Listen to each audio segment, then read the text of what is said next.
विभा केवट की उम्र 24 साल थी। सामान्य कद कोटि की विभा देखने में सुंदर होने के साथ पढ़ने लिखने में भी होशियार थी। चूंकि उसके घर की माली हालत अच्छी नहीं थी, इसलिए पिछले 2 सालों से वह फैमिली दंत चिकित्सालय में अटेंडेंट की नौकरी कर रही थी। संतना के धावरी स्थित कलेक्ट्रेट रोड पर यह दंत चिकित्सालय डॉक्टर आशुतोष त्रिपाठी का था। विभा का घर मल्लाह मोहल्ले में था। वह हर रोज सुबह 8 बजे घर से क्लिनिक के लिए निकल जाती थी और पेशेंट देखने में डॉक्टर आशुतोष की मदद करती थी। दोपहर में वह लंच करने के लिए घर लौटती। लंच के बाद फिर वापस क्लिनिक में लौट आती थी। रात के 8 बजे डॉक्टर आशुतोष त्रिपाठी क्लिनिक बंद करके कार से पहले विभा को उसके घर के पास छोड़ता, फिर अपने घर जाता था।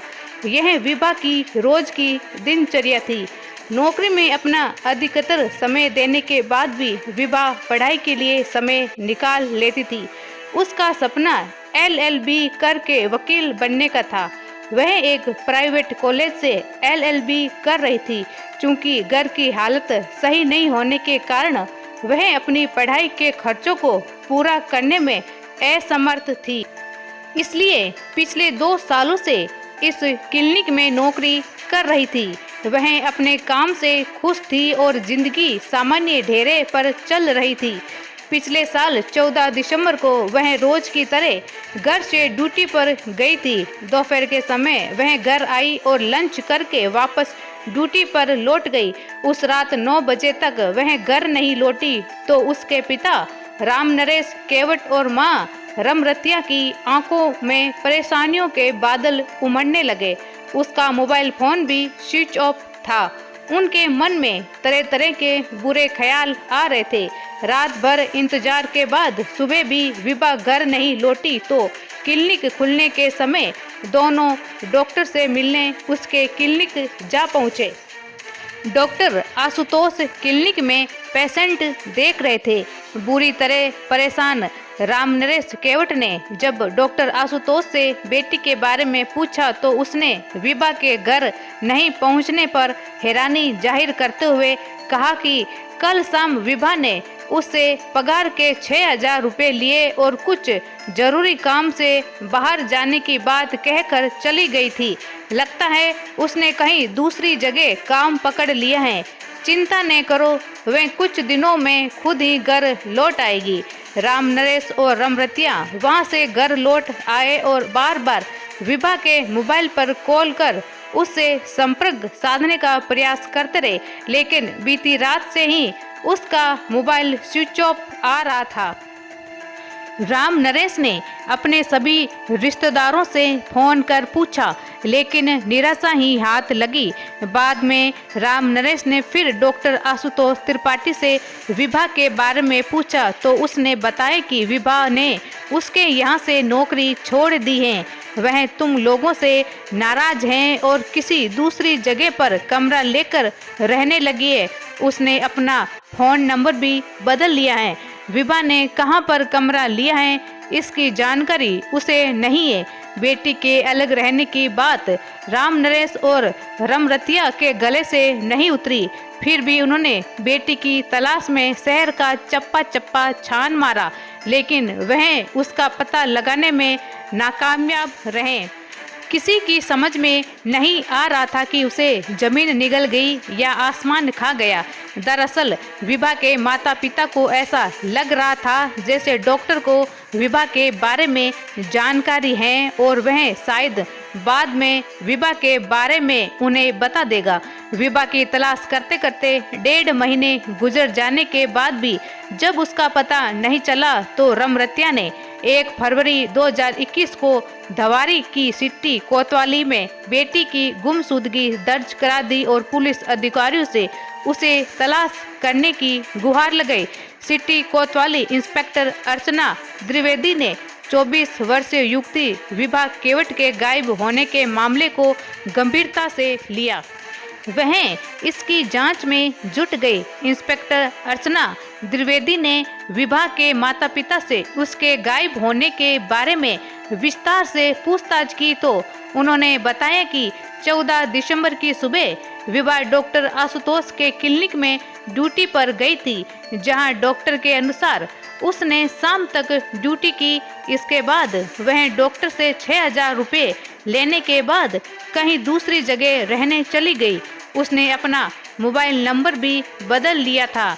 यह जानकारी मिलने के बाद इंस्पेक्टर अर्चना द्विवेदी ने डॉक्टर आशुतोष त्रिपाठी को कोतवाली बुलाकर उससे विभा केवट के बारे में पूछताछ की। थोड़ी पूछताछ के बाद डॉक्टर आशुतोष को घर जाने की इजाजत मिल गई, लेकिन डॉक्टर के बार बार बदले बयानों को लेकर इंस्पेक्टर अर्चना द्विवेदी को उस पर संदेह हो गया था। उन्होंने डॉक्टर आशुतोष त्रिपाठी और विभा के मोबाइल नंबर की कॉल डिटेल्स निकाली। कॉल डिटेल से पता चला कि विभा ने आखिरी बार 14 दिसंबर को डॉक्टर आशुतोष त्रिपाठी से 750 सेकंड बातें की थी। इसके बाद उसका मोबाइल फोन स्विच ऑफ हो गया था, जो फिर से ऑन नहीं हुआ था। इसका मतलब था कि विभा के गायब होने का राज डॉक्टर आशुतोष को मालूम था। इंस्पेक्टर अर्चना द्विवेदी ने डॉक्टर आशुतोष त्रिपाठी को दोबारा थाने बुलाकर मनोवैज्ञानिक तरीके से कुरेदना शुरू किया तो वह ज्यादा देर तक नहीं टिक सका। उसने विभा के बारे में जो कुछ बताया उसे सुनकर अर्चना द्विवेदी आश्चर्यचकित रह गई। उसने बताया कि दरअसल विभा का कत्ल हो चुका है और उसकी लाश एक गड्ढे में दबा दी गई थी। कत्ल की बात पता चलते ही इंस्पेक्टर अर्चना द्विवेदी ने डॉक्टर आशुतोष को गिरफ्तार कर लिया और इसकी सूचना सतना के एसपी विजय प्रताप सिंह को दी।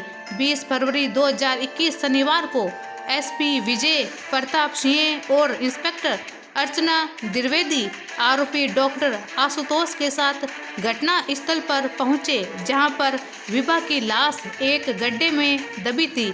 डॉक्टर आशुतोष की निशानदेही पर नगर निगम के मजदूरों की मदद से गड्ढे की खुदाई की गई तो कुछ देर खुदाई के बाद उसमें से एक कुत्ते की लाश निकली।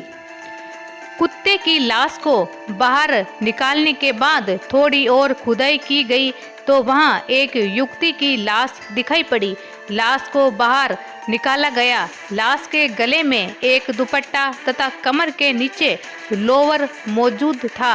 रामनरेश केवट और उसकी पत्नी रमरत्या को लाश दिखाई गई तो दोनों ने कपड़ों के आधार पर उसकी पहचान अपनी बेटी विभा केवट के रूप में की। शिनाख्त हो जाने के बाद लाश पोस्टमार्टम के लिए भेज दी गई।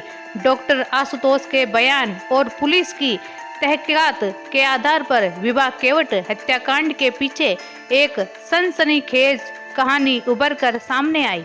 सतना के धावरी इलाके में चांदमारी रोड मंगल भवन के पीछे अंग्रेजी के शिक्षक नरेंद्र त्रिपाठी अपने परिवार के साथ रहते थे। वह राजकीय कन्या विद्यालय धावरी में नौकरी करते थे। उनके 2 बेटे हैं। बड़ा बेटा अभिषेक त्रिपाठी छत्तीसगढ़ के रायपुर शहर स्थित एक रियल एस्टेट फॉर्म में बतौर फाइनेंस मैनेजर कार्यरत हैं। दूसरा बेटा आशुतोष डेंटिस्ट है। 2 साल पहले आशुतोष को अपने क्लिनिक के लिए एक अटेंडेंट की जरूरत थी। मल्ला मोहल्ले में रहने वाले रामनरेश केवट की दूसरी बेटी विभा को जब इस नौकरी के बारे में पता चला तो उसने डॉक्टर आशुतोष से मिलकर उसके यहाँ काम करने की इच्छा जाहिर की। डॉक्टर आशुतोष ने विभा को क्लिनिक से संबंधित जरूरी कामकाज के बारे में समझाते हुए जब सैलरी के बारे में उसे बताया तो उसने वहां काम करने के लिए हामी भर दी। ये बात सन 2018 की है।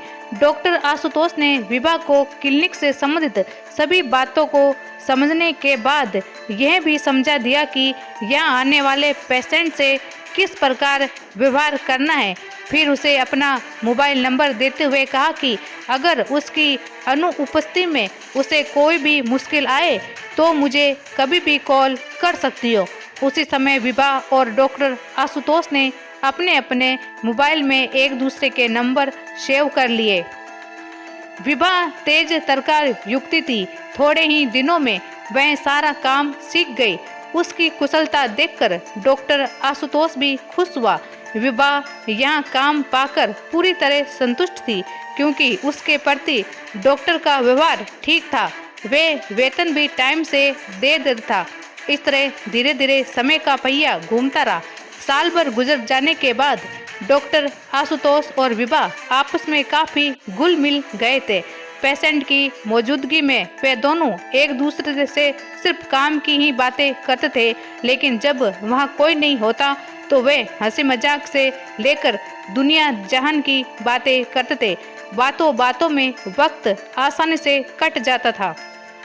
इसी दौरान डॉक्टर आशुतोष ने मन ही मन विभा को पाने की योजना तैयार की और उस पर अमल करना आरंभ कर दिया।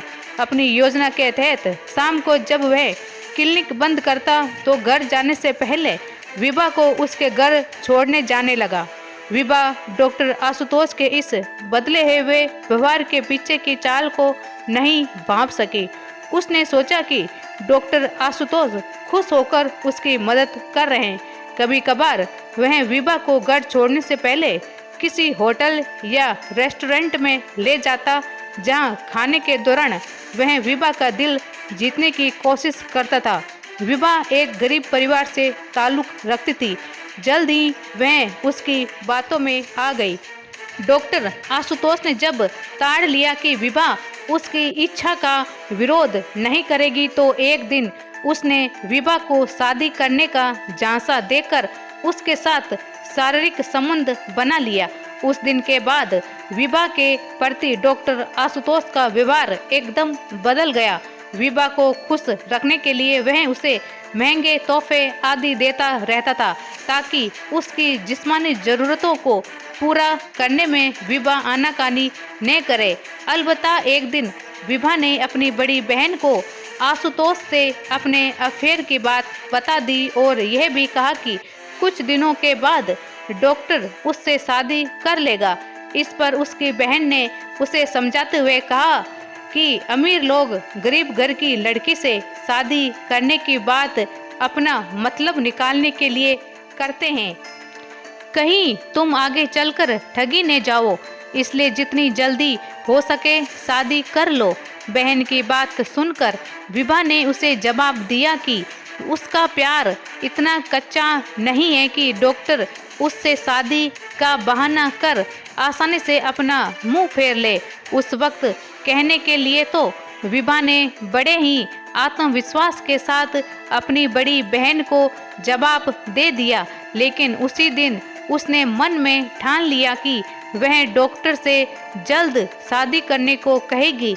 इसके बाद जब भी आशुतोष विभा को शारीरिक संबंध बनाने के लिए राजी करने की कोशिश करता, तो वह उससे पहले शादी करने की बात करती। इतना ही नहीं, जब भी दोनों क्लिनिक में अकेले होते वह उससे शादी करने का दबाव डालना शुरू कर देती थी। आशुतोष एक बड़े परिवार से ताल्लुक रखता था। समाज में उसकी अपनी अच्छी खासी हैसियत थी। उसने तो केवल विभा के साथ मौज मस्ती करने के लिए उससे शादी की बात कही थी। वास्तव में उसने दिल से कभी विभा से शादी के बारे में सोचा तक नहीं था। इसलिए जब विभा ने उस पर शादी का अधिक दबाव बनाना शुरू किया, तो 14 दिसंबर 2020 को आशुतोष ने बात बढ़ जाने पर विभा की गला घोंटकर हत्या कर दी। उस समय क्लिनिक में उन दोनों के सिवा कोई नहीं था। विभा की हत्या करने के बाद आशुतोष ने उसकी लाश एक बोरी में डालकर क्लिनिक के अंदर ही एक कोने में रख दी। अगले दिन वह क्लिनिक में पेशेंट का इलाज करते हुए मन ही मन विभा की लाश को ठिकाने लगाने की तरकीब सोचता रहा। दोपहर के बाद उसने कुछ मजदूरों को बुलाया और क्लिनिक के पीछे बारिश का गंदा पानी जमा करने की बात कहकर एक 6 फुट गहरा गड्ढा खुदवाया। रात को उसने विभा की लाश गड्ढे में डालकर उसके ऊपर नमक डाला, फिर उस पर थोड़ी मिट्टी डाल दी। इसके बाद कहीं से उसने एक कुत्ते की लाश का इंतजाम किया। कुत्ते की लाश को उसी गड्ढे में डालने के बाद उसने उसके ऊपर अच्छी तरह मिट्टी भर दी। कुत्ते की लाश गड्ढे में इसलिए डाली गई कि ताकि विभा की लाश की बदबू आसपास फैलने पर अगर लोग बदबू उठने का कारण पूछे तो वे सबको बता सके कि वहाँ कुत्ते की लाश दबाई गई है। इस तरह विभा की लाश इस गड्ढे में दबी होने की बात उजागर नहीं होगी, लेकिन पुलिस को विभा की अंतिम कॉल और उसके मोबाइल फोन की लोकेशन के आधार पर आशुतोष के ऊपर शक हो गया था। जब उससे थोड़ी सख्ती बरती गई तो उसने सारा सच उगल दिया। विभा की लाश का डीएनए टेस्ट कराने के लिए सैंपल भी सुरक्षित रख लिया गया ताकि तय हो सके कि लाश विभा की थी। विभा की लाश की बरामदगी के बाद इस मामले में हत्या और साजिश की धारा 302, 201 जोड़ दी गई। पुलिस ने आशुतोष त्रिपाठी से पूछताछ करने के बाद उसे गिरफ्तार कर सतना की अदालत में पेश किया गया, जहां से उसे न्यायिक हिरासत में भेज दिया गया।